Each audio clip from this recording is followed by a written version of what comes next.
What's up, everybody? It's Mitch from Retrogamefix.com once again. What do we do every week? We bring you another installment of our Sega Master System A to Z Marathon.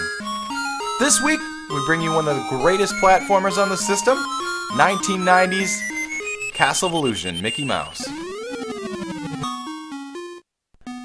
Although this was technically released on the Sega Genesis, and this is the 8-bit port, I personally relate this one to the Master System because I owned it as a kid.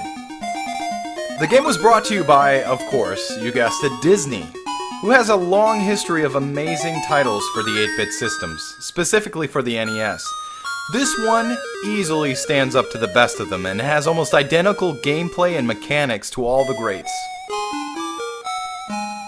Each level has a unique layout, some traveling upwards, some scrolling, and some that move as you move. Each level has a boss character that guards one of 7 gems you need to save Minnie Mouse from the witch Mizrabel. You can tell right off the bat that this one has very nice graphics and handles extremely well on the Master System control pad. You'll battle your way through the first 6 separate and unique levels, starting initially with the first 3, then 2, then the final stage. And of the different level groupings, you can choose which order to play them in. As I mentioned earlier, each level is an end boss, who can generally be beaten with good timing. Like nearly all Disney games, each level has its own stage-appropriate boss. Each different stage is sizable, and each level, you have at least 2 different routes that will get you to the end boss. You never know what you might miss if you don't explore every ladder or every direction.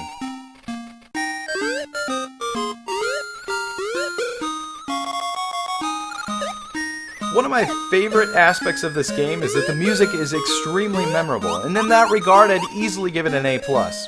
Each stage has interesting and unique music, and honestly, in my opinion, the one thing the system lacked as a whole was the memorable and fantastic music that the NES excelled in.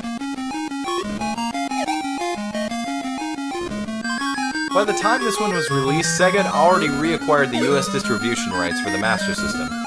But with poor choices by previous distributor Tonka throughout the formative years of the lifespan of the Master System, more games like this could have easily given Sega the credibility they needed to compete with Nintendo.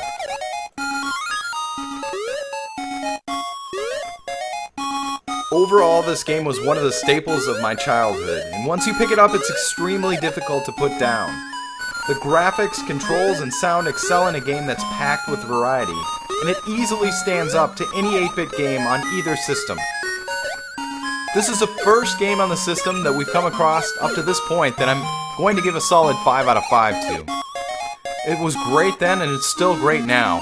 Retrogamefix.com strongly recommends ponying up the cash to put this one in your collection. It might be a little bit pricey right now, but it's going to be a lot more pricey in the future. So grab your copy now while you still can.